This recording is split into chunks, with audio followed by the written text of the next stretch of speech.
Hey, good afternoon, and thank you for joining us. I'm Justin Staffel, the Director of Optiv's Microsoft Alliance, and thank you for your time. We know it's valuable. Today's session is designed to help you understand how Optiv and Microsoft protect OT and IoT enterprise environments through a solution that combines Microsoft's technology and Optiv services. Our agenda includes Sean Tuss from Optiv, starting us off with a discussion on recent observations from the IoT, OT domain, and an overview of the solutions we are delivering, and a case study. Next, Richard Diver from Microsoft will click down how Microsoft protects the environment and reduces risk. For those not familiar with Optiv, we are the world's largest pure-play cyber advisory and solutions leader. Over the past year, we have had tremendous services demand from clients for their Microsoft 365 and Azure security journey. We have a comprehensive end-to-end portfolio of services that help clients activate the Microsoft platform strategy and the integrated security solutions. The client success we drive on platforms and deep security experience has earned us recognition of being named Microsoft Security System Integrator of the Year. And without further ado, Sean, I hand it off to you. Please kick us off. Thanks everybody for coming out today. My name's Sean. I'm the director of our OT and IoT practice here at Optiv. A lot of what we talk about when we're getting into specifically the OT part of the of this conversation is really understanding kind of how we got here. And we have this whole mantra of beyond Purdue, said with finger quotes. If you're familiar with critical infrastructure, in 2010, Cisco and Rockwell released a converged plant-wide Ethernet design. It was ultimately the grandfather of all architectures for how we handle our power plants, our conveyor belts. And to quickly define OT, and it's different from IT, is OT is all the digital assets that touch our refineries, that make conveyor belts move, that stuffs shoes into boxes, all those automated pieces and parts. We decided that it was best to put them into a very rigid architecture and structure all this stuff up so that devices can't really talk to each other. You can think of this as the first, modern reference architecture, if you will. A lot has changed in technology since 2010, and we've really pivoted off of this, and we're trying to get beyond this component. It's a very rigid model where things don't talk to each other well. We aren't utilizing virtualization. We aren't utilizing the cloud. We aren't utilizing all these really cool things that have really come to maturity in the last 5, 10, 15 years. So our whole mantra is, how can we help these OT clients, these industrial control systems, these power plant operators be more nimble while being secure? Can advance?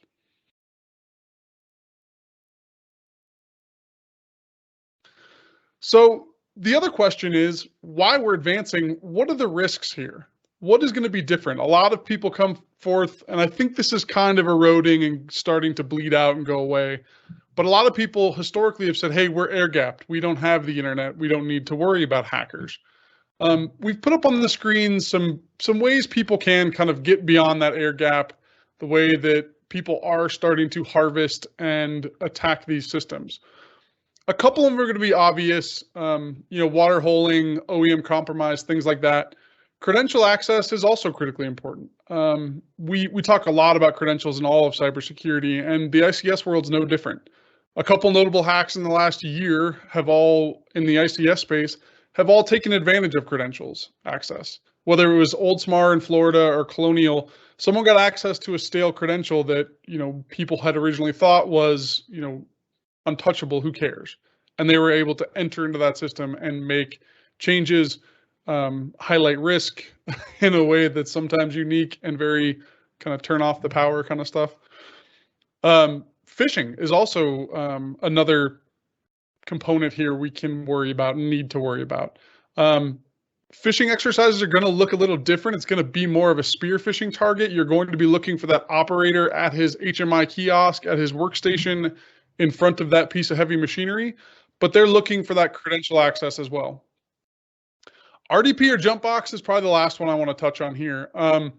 Every single one of those Purdue models I showed in the slide before has one spot where remote access should be happening, where external contractors can VPN in, where someone who wants to work from home can access these systems, and compromising that box can be critical. Now, The way these two things interface is that in that Purdue model, we forgot to monitor anything below that stack. So our traditional ways of securing systems with antivirus and Microsoft's Defender capabilities and everything we do from a known endpoint security doesn't and has not happened. So everything in the underside of that, closest to those possible devices, are relatively unmonitored.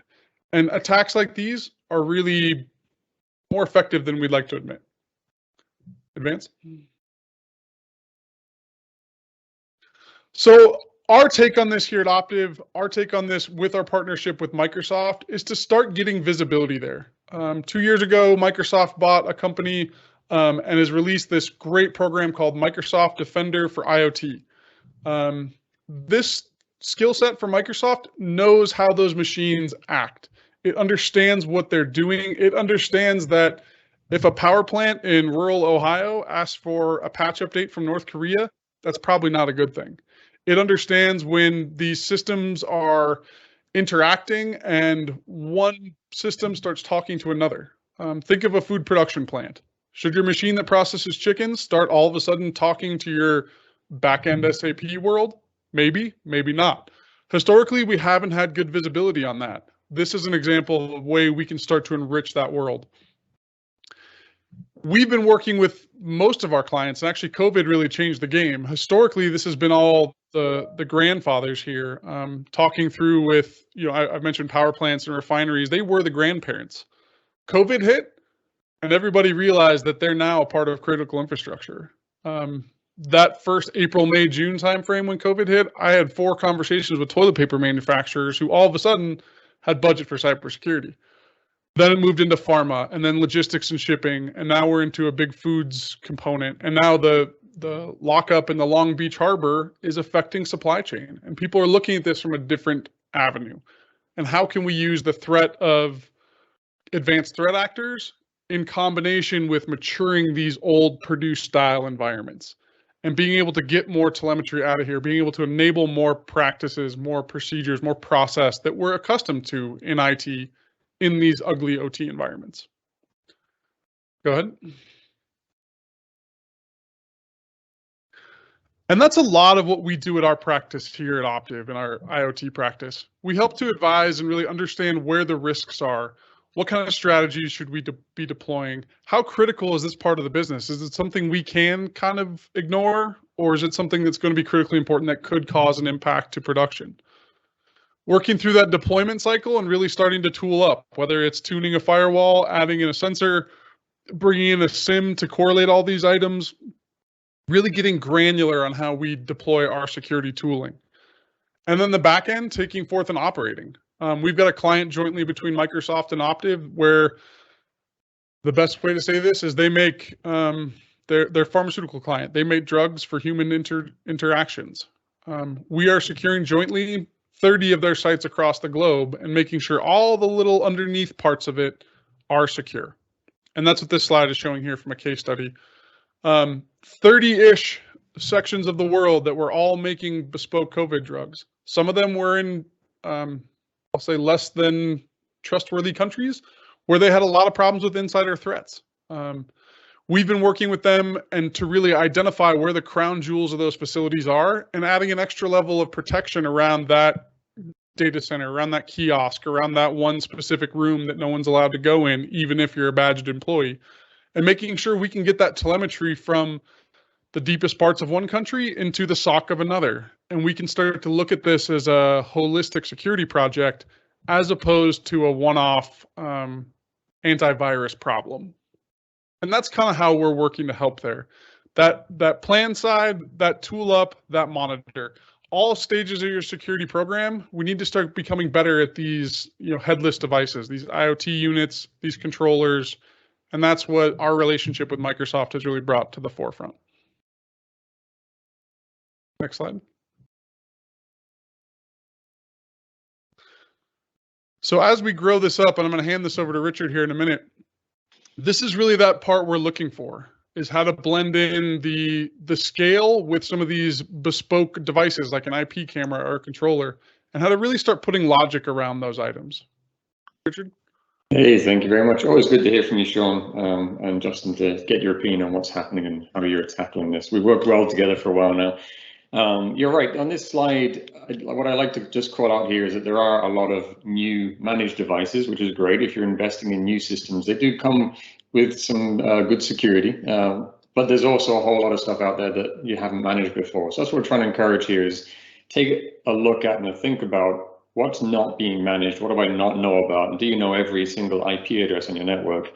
So this is stepping into how can we understand when something new comes on the network that maybe it shouldn't have been there, or something that's on the network changed its behavior, and it can be anything.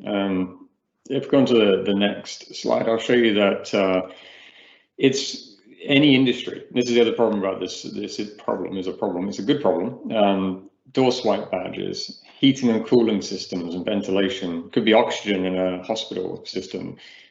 Need to rethink about what the problem is, because they are soft targets. There was a case a while ago, or a story of IP cameras and digital devices that have an internet connection being used in botnet attacks against the world. And so a vigilante decided that they would assist the world by basically making these devices unusable by the bad guy.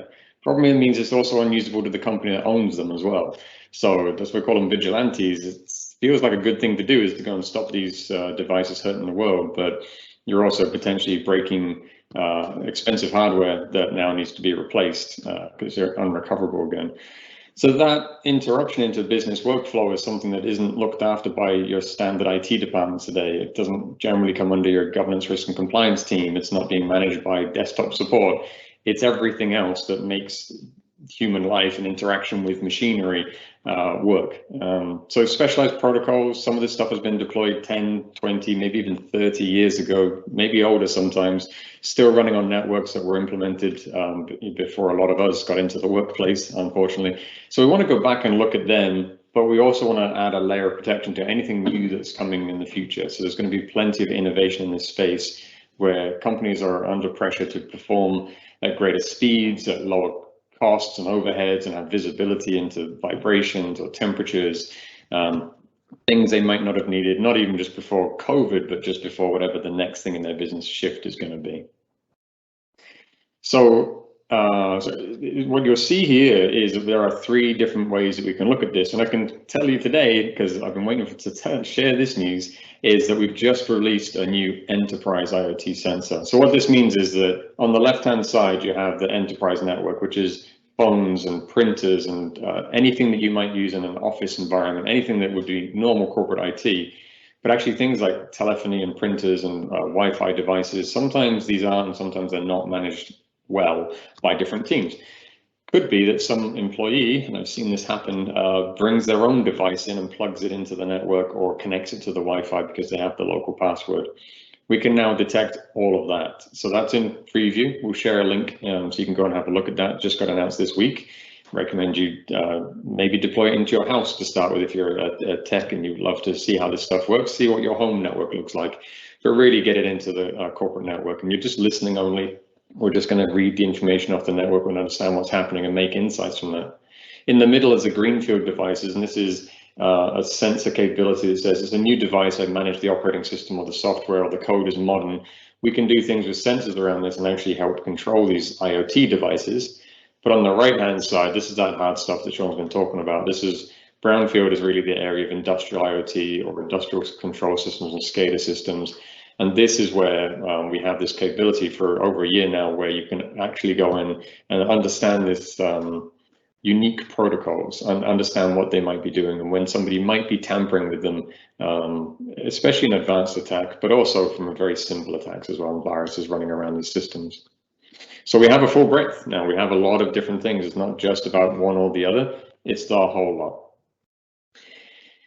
On the next slide, if you don't mind. On the next slide, what I'll show you is that this is part of our holistic system. So if you're investing in Microsoft security in any way, maybe it's Azure or identity, endpoints, Office 365, we have Microsoft Defender. It's a complete XDR solution, and it's wrapped around with Sentinel. Sentinel is the SIEM solution, and what this allows us to do with IoT specifically is get this deployed quickly. So I encourage you, if you're going to go down the path of managing your OT networks or managing any network that you haven't got visibility of today and you want to see what's happening, don't plan on it being in the next couple of months and years.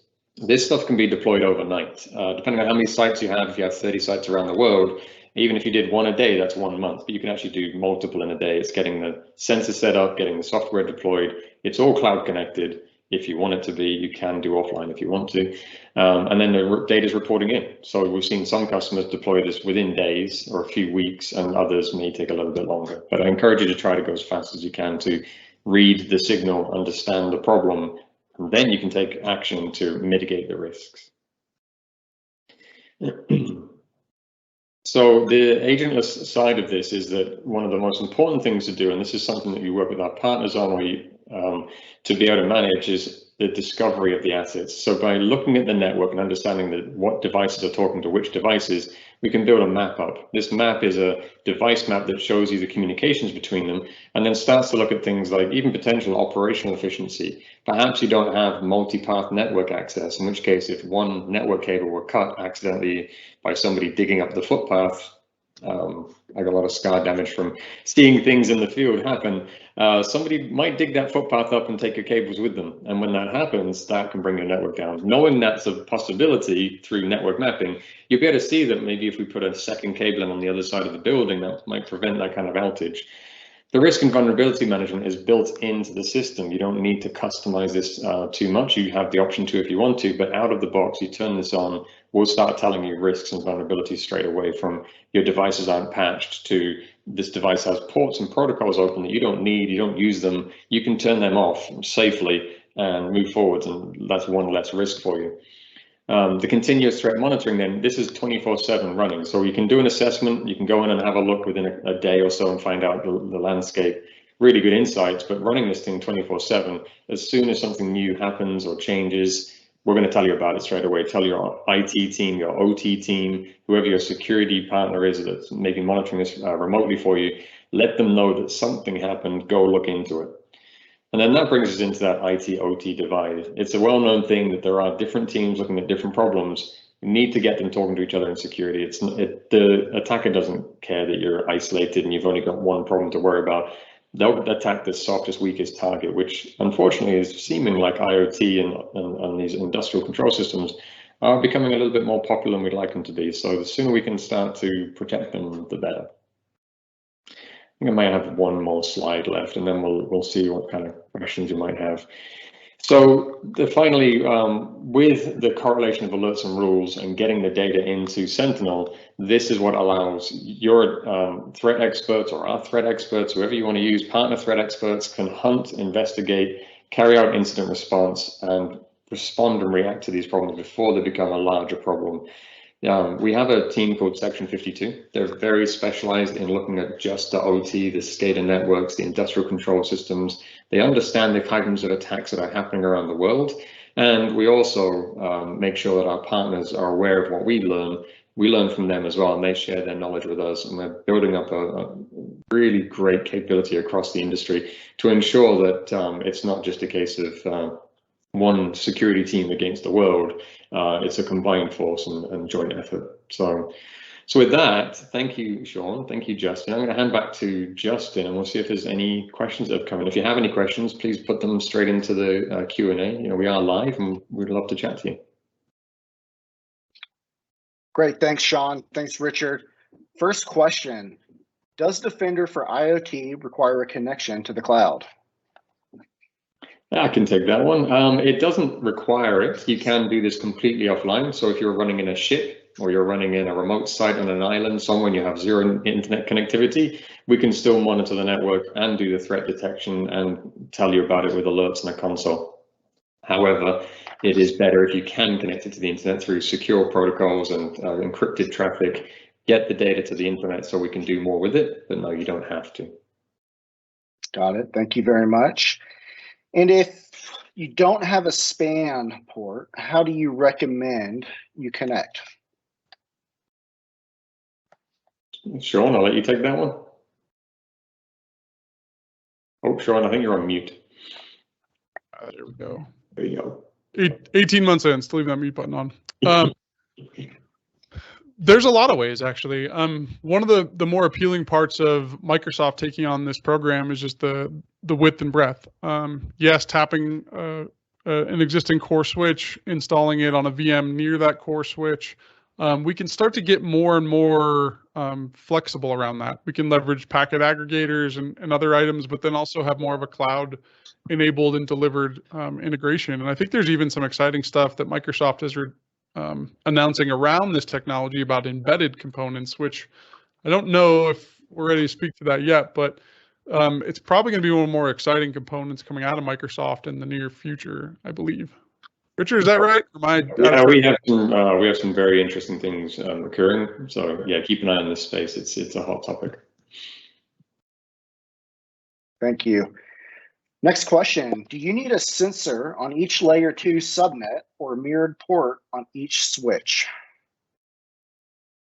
The simplest way to answer that, and then Sean, I'll hand over to you to see if you have anything to add to it, is that you need to have visibility on every network subnet that is talking to or from your sensitive network devices. So if I have a production plant and it runs a lot of machinery, anything that has remote access into it or anything it needs to talk to outbound in order to send data or get instructions and commands needs to be monitored. So therefore, if I have 4 or 5 network segments, because I've done a good segmentation job, which is good to do, you would need a sensor either on or connected to each of those network subnets. Now you can use one and connect it to multiple subnets, or you can have one sensor per subnet. We don't build based on how many subnet sensors and subnets you have. It's purely based on how many devices am I protecting. So it's nice and simple from a licensing and cost perspective, and you can deploy as many sensors as you like around the world.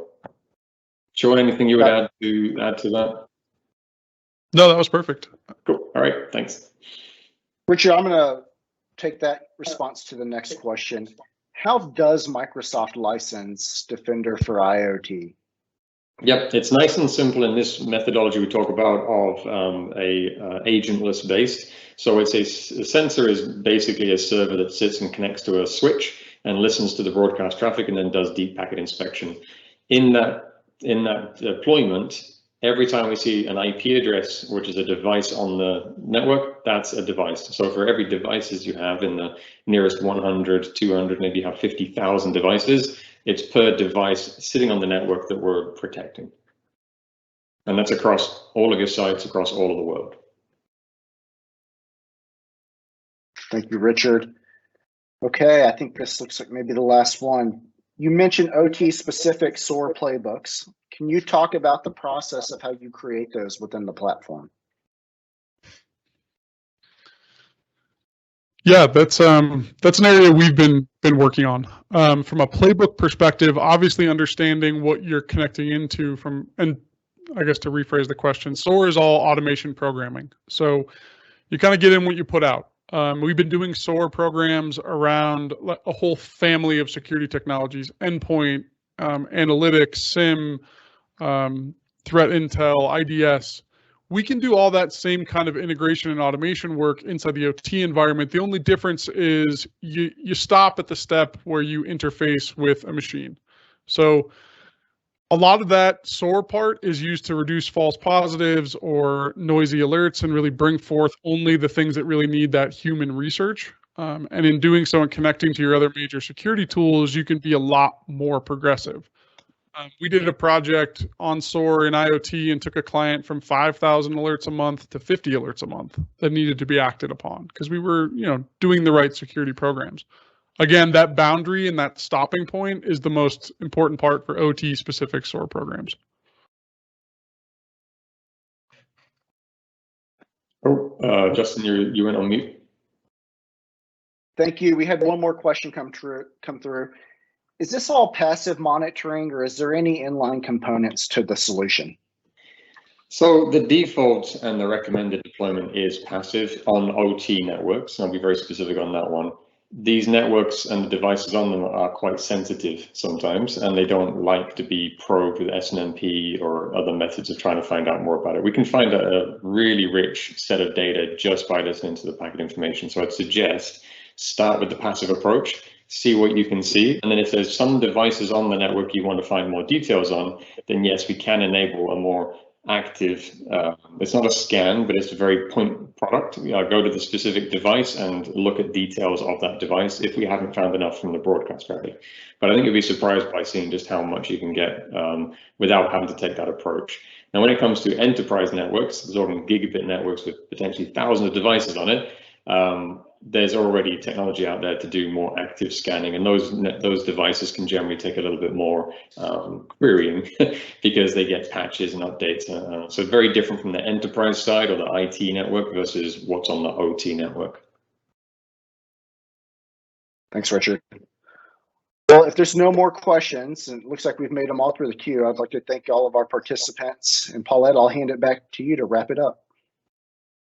Wonderful. Thank you, Richard and Sean and Justin, for moderating today. And thank you everyone that attended for joining.